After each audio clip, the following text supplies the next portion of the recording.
नमस्कार दोस्तों, मैं आपका अपना प्यारा देसी एक बार फिर से हाजिर हूँ आपके सामने एक नया वीडियो लेकर।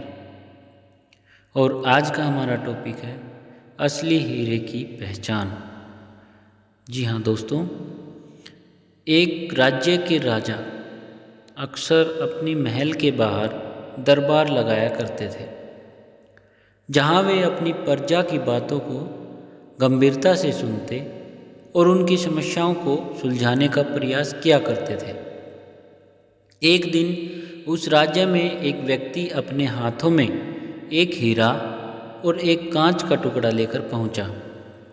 देखने में कांच का वह टुकड़ा हीरे के समान ही प्रतीत हो रहा था। यह कहना गलत नहीं होगा कि कोई भी व्यक्ति दोनों को देखकर धोखा खा जाए और दोनों में अंतर ही न कर पाए। वह व्यक्ति राज दरबार में पहुंचा और उसने भरी सभा में राजा को चुनौती देते हुए कहा कि हे राजन, मेरे एक हाथ में एक बहुमूल्य हीरा है और एक हाथ में कांच का टुकड़ा। मैं इन दोनों को इस मेज पर रख रहा हूँ। आपके इस राज्य में उपस्थित कोई व्यक्ति इन दोनों की पहचान कर दे कि इनमें कौन सा हीरा है और कौन सा कांच का टुकड़ा, तब मैं यह बहुमूल्य हीरा आपकी तिजोरी की शोभा बढ़ा सकता है। मैं यह हीरा आपको भेंट करूंगा, लेकिन इस बात का ध्यान रहे कि यदि आपने गलत चीज़ का चुनाव किया, मतलब आपने कांच के टुकड़े को हीरा बताया, तो हीरे का जितना मूल्य है उतनी धनराशि आपको मुझे देनी होगी।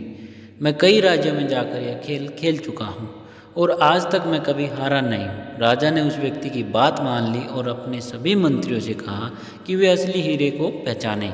सभी मंत्री एक एक करके उस मेज के पास पहुँचे जहाँ हीरा और कांच का टुकड़ा रखा हुआ था। देखने में दोनों में कोई भी अंतर नहीं था। कोई भी मंत्री असली हीरे की पहचान नहीं कर पाया और उन सब से मन में यही डर था कि यदि वे कांच के टुकड़े को असली हीरा बता दें, तब राजा को उस हीरे के मूल्य की राशि भुगतान करनी होगी। किसी को समझ नहीं आ रहा था कि क्या किया जाए। एक तरह से राजा की हार हो रही थी, राजा भी समझ नहीं पा रहा था। तभी राज दरबार में उपस्थित प्रजा समूह से एक आवाज़ आई, राजन, कृपा मुझे भी प्रयास करने दें। आवाज़ एक बूढ़े अंधे व्यक्ति की थी जो बचपन से नेत्रहीन था। सबको लगा कि इतने बुद्धिमान मंत्रियों से कुछ नहीं हुआ तो एक बूढ़ा व्यक्ति क्या कर सकता है, लेकिन राजा के पास कोई और रास्ता भी नहीं था। बूढ़े व्यक्ति को यह ससम्मान उस मेज के पास ले जाया गया। उसने दोनों ही वस्तुओं को छुआ और एक झटके में बता दिया कि कौन सा असली हीरा है और कौन बस कांच का टुकड़ा। बूढ़े अंधे व्यक्ति ने असली हीरे की पहचान कर ली। वह व्यक्ति भी चौंक गया जो इस शर्त के साथ हीरा लेकर आया था। अब हीरे को तिजोरी में रखने की तैयारी शुरू होने लगी। बूढ़े बाबा की जय जयकार होने लगी।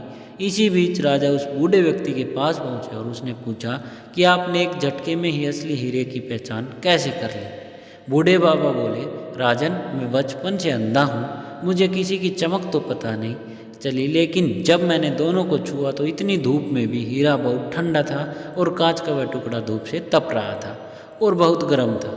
आपके मंत्रियों ने बस दोनों की चमक देखी, लेकिन उन्होंने असली हीरे का गुण नहीं देखा। असली हीरा हर परिस्थिति में ठंडा होता है। राजा को अपना उत्तर मिल चुका था। दोस्तों, इस कहानी से हमें यह सीख मिलती है कि हर व्यक्ति में दो तरह के गुण पाए जाते हैं, ठीक उस हीरे की तरह और कांच के उस टुकड़े की तरह।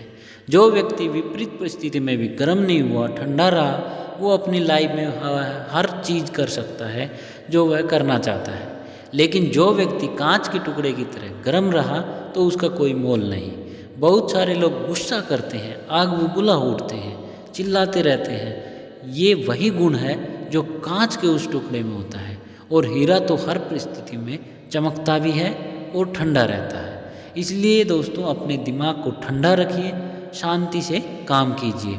अपने अंदर के हीरे की पहचान आपको खुद करनी है और आपको हीरा बनना है, न कि कांच का वह टुकड़ा जो सिर्फ हीरा जैसे दिखता है लेकिन हीरा नहीं।